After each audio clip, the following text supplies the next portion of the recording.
आदाब नमस्कार, जनसोच देख रहे हैं आप। उत्तर प्रदेश में लोकसभा चुनाव होने के बाद में 10 सीटें खाली हुई थी। जो विधायकी छोड़ करके एमपी का चुनाव लड़े थे, वो एमपी जीतने के बाद में 10 सीटें खाली हुई, उन पर उपचुनाव होना है कुछ ही दिनों में। एक विधानसभा मुरादाबाद के अंदर कुंदरकी आती है, वहाँ पर हम हैं। वहाँ के लोगों से हम जानेंगे कि इस बार किसको चुनना चाहेंगे।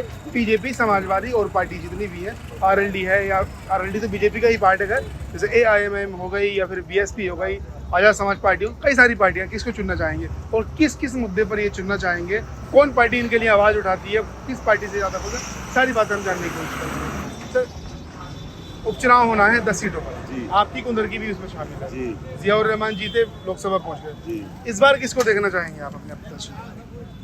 इस बार अब उपचुनाव में हमारे यहाँ जो मजबूत कैंडिडेट है वो हाजी रिजवान है। मजबूत कैंडिडेट, लेकिन 2022 में तो वो बीएसपी से लड़े थे। नहीं, अब जो है 2022 में जो लड़े थे वो लड़े थे, उनका टिकट काट दिया गया था। फिर समाजवादी से टिकट उनका हो रहा है। तो फिर ये तो वो वाली बात हो गई ना कि अपना फायदा देख रहे हैं वो। हाँ, अब ये जैसे भी आप समाजवादी ने 2022 में टिकट नहीं दिया, वो छोड़ के चले गए जी, फिर बुला लिया फायदे के तौर पर, अब टिकट लेके लड़ रहे हैं। अब आप जैसे बेहतर समझें। तो मैं तो विधानसभा 29 का चुनाव है ना सर, ये तो इस टाइम सबसे ज्यादा जो युवा नेता है गुलाम जिलानी, और गुलाम जिलानी सर। अच्छा, बहुत युवा नेता है और नया नेता उभर के आ रहा है सर। हाँ। उसने विकास भी काफी हद तक किया है, हर एक गांव में उसने काम कर रखा है। और जहाँ भी आप देखेंगे आजकल गुलाम जिलानी का हर आदमी नाम लेता मिलेगा। और बीजेपी से आते हैं तो गुलाम जिलानी, बाकी अदरवाइज वो बता रहे हैं कि राम, जो आपके रामवीर है, क्या उनको टिकट नहीं हुआ तो हाजी रिजवान जी चाहिए? एक अपनी अपनी सोच है सबकी। मुझे युवा नेता हूँ, मैं वो पसंद है। अच्छा, भाई को कुछ और पसंद है, तुम्हें कुछ और पसंद, सबका है अपना अपना।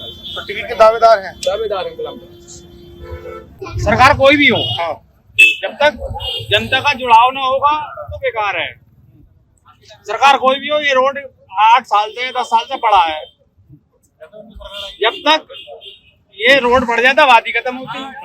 सरकार कोई भी हो, सिस्टम सही करो।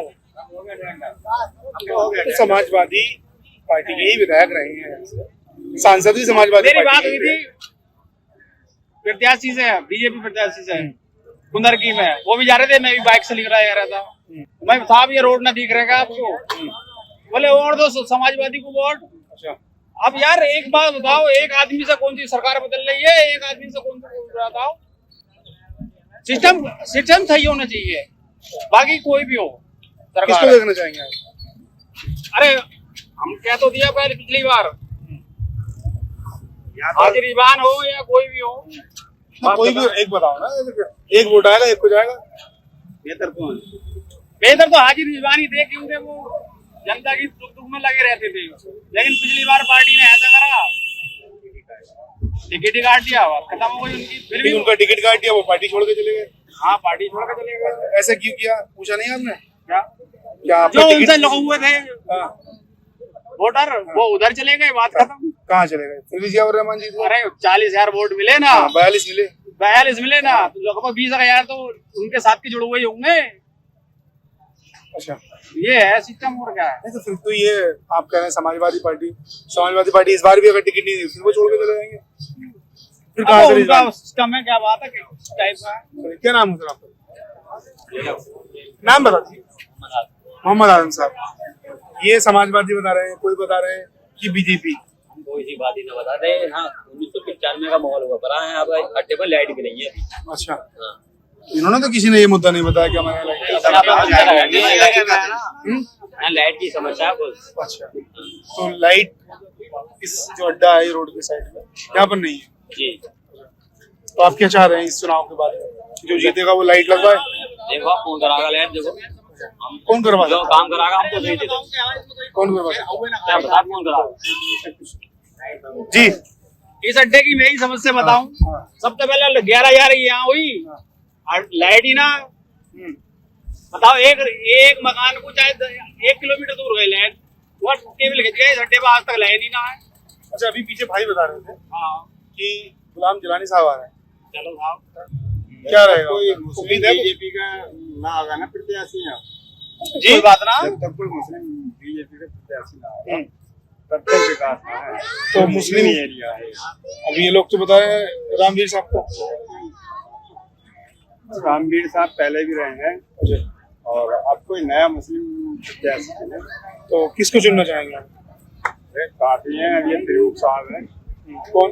जिलानी भाई। अच्छा, जिलानी। अच्छा अच्छा, मैं टिकट देना उम्मीद है उनसे? जी। उम्मीद है जिलानी साहब से इनको? हाँ बिल्कुल। अच्छा, अभी आप रिजवान साहब को कह रहे थे, अरे मैं कह रहा हूँ हाँ। सरकार तो मुसलमान को तो टिकट देती नहीं। अच्छा। कर रहे हैं वो। अब देखो पिछली बार सरकारी स्वार में पार्टी? अरे वहाँ पार्टी स्वार में उपचुनाव हुआ था तो अंसारी साहब कौन सी पार्टी है वो? अपना दल। अपना दल ने अंसारी साहब को टिकट दे दिया, बीजेपी ने खींच लिया।